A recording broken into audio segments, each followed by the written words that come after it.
most people today know that the Supreme Court is like the top court in the country and that all the lower courts have to follow whatever it says, including all of the state Supreme Courts.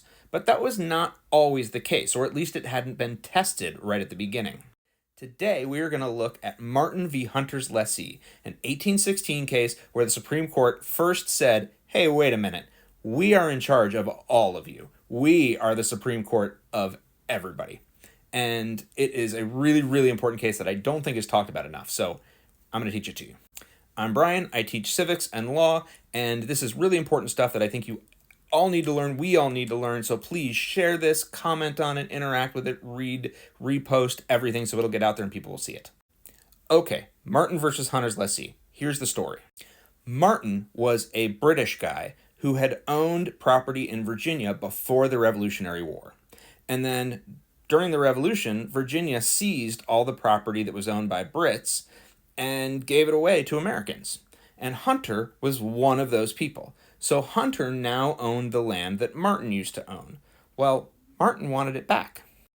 The thing is, in the meantime, the U.S. had signed a treaty with England and said that any English citizens who owned land in America before the Revolution would get their land back.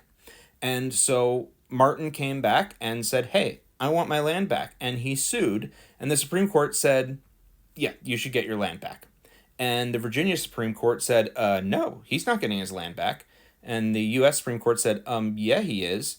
And the Virginia Supreme Court said, we're the Virginia Supreme Court. You have no jurisdiction here. Go back to D.C. You can't, no, you have no control over us. And so the Supreme Court needed to come back and explain why it was that they were in charge of the Virginia Supreme Court. And here is what they said. The Constitution sets up a Supreme Court and says that it is an appellate court and that it is in charge of something. It is the top court in charge of all the other courts.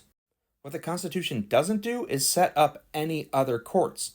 All it does is say Congress is allowed to set up other courts if it wants to, which it ended up doing. But it didn't have to.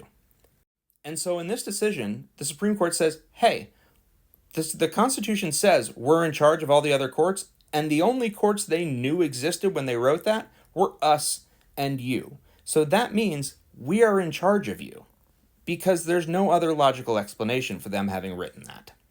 And from that moment forward, the U.S. Supreme Court was in charge of all the Supreme Courts in all of the states. So that is Martin versus Hunter's Lessee, and it is one of the most important cases in American case law. We really should all know it. It's right up there with Marbury versus Madison, and so that is why I'm teaching it to you. All right, thanks for watching, guys. Please share this, get this out there, and come back and keep watching them, and I will keep making them. Thanks a lot.